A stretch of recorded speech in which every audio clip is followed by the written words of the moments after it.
Hello my dear friends, welcome to real cook. നിങ്ങൾ ആദ്യമായിട്ടാണ് channel കാണുന്നതെങ്കിൽ റെഡ് സബ്സ്ക്രൈബ് ബട്ടൺ ഒന്ന് പ്രസ് ചെയ്തിട്ട് ബെൽ ബട്ടൺ എനേബിൾ ആക്കി വെക്കണം. അപ്പോൾ നമ്മളിന്ന് മിക്സഡ് ഫ്രൂട്ട് ജാമാണ് തയ്യാറാക്കാൻ പോകുന്നത്.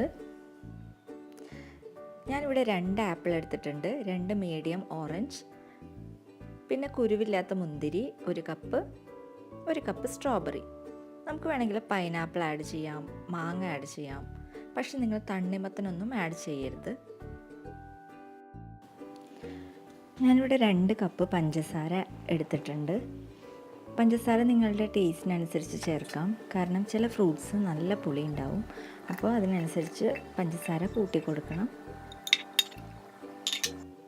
കുറച്ച് ഏലക്കായ എടുത്തിട്ടുണ്ട്, ഏലക്കായ പൊടിച്ച് വെക്കണം. അതുപോലെ തന്നെ കറുവപ്പട്ട എടുത്തിട്ടുണ്ട്.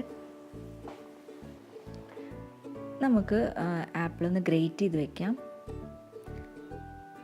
അതുപോലെ തന്നെ ഫ്രൂട്ട്സൊക്കെ ഒന്ന് കട്ട് ചെയ്ത് മാറ്റി വയ്ക്കാം.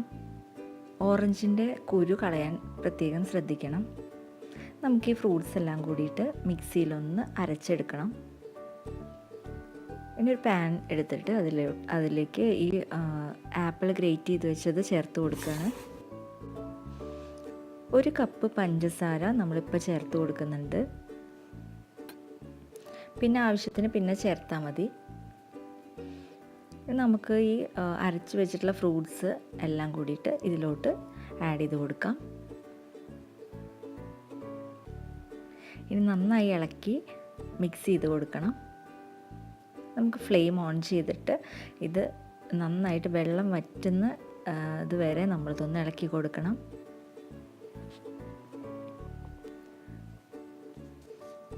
നന്നായി തിളച്ച് വരുന്നുണ്ട്, നമ്മൾ ഇളക്കി കൊടുക്കണം.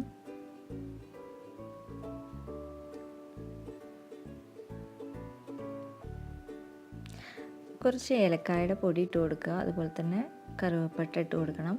മധുരം ആവശ്യത്തിന് ഉണ്ടോ ചെക്ക് ചെയ്തതിന് ശേഷം നമുക്ക് വേണമെങ്കിൽ ആഡ് ചെയ്ത് കൊടുക്കാം. ഇപ്പം നന്നായി തിക്കായി വന്നിട്ടുണ്ട്. ഒരുപാട് അങ്ങോട്ട് തിക്കാവണ്ട, കാരണം നമുക്ക് ഉപയോഗിക്കാൻ ബുദ്ധിമുട്ടായിരിക്കും. ഇത് ഈ പാത്രത്തിൽ ഇരുന്നിട്ടുണ്ടെങ്കിൽ തന്നെ കുറച്ച് നേരം കഴിഞ്ഞിട്ടുണ്ടെങ്കിൽ ഒന്ന് തിക്കാവും. നമ്മുടെ ജാം റെഡി ആയോ എന്ന് നമുക്ക് ചെക്ക് ചെയ്യാം. കുറച്ചെടുത്തിട്ട് ഒരു പാത്രത്തിലോട്ട് ഇട്ട് കൊടുത്ത് ഒന്ന് ചെരിച്ച് കൊടുത്തിട്ടുണ്ടെങ്കിൽ നമുക്ക് അതിൻ്റെ ആ കൺസിസ്റ്റൻസി മനസ്സിലാവും. ഇത് നന്നായി തിക്കുന്നുണ്ട്. നമ്മുടെ ജാം റെഡി ആയിട്ടുണ്ട്. നമുക്കിതൊരു പാത്രത്തിലോട്ട് മാറ്റാം. നമ്മുടെ ഹെൽത്തി ആയിട്ടുള്ള മിക്സ്ഡ് ഫ്രൂട്ട് ജാം റെഡി ആയിട്ടുണ്ട്. ഒരു പ്രിസർവേറ്റീവ്സും നമ്മളിത് ആഡ് ചെയ്തിട്ടില്ല. അപ്പോൾ അതുകൊണ്ട് തന്നെ എല്ലാവരും ഇത് ട്രൈ ചെയ്ത് നോക്കണം. Thank you.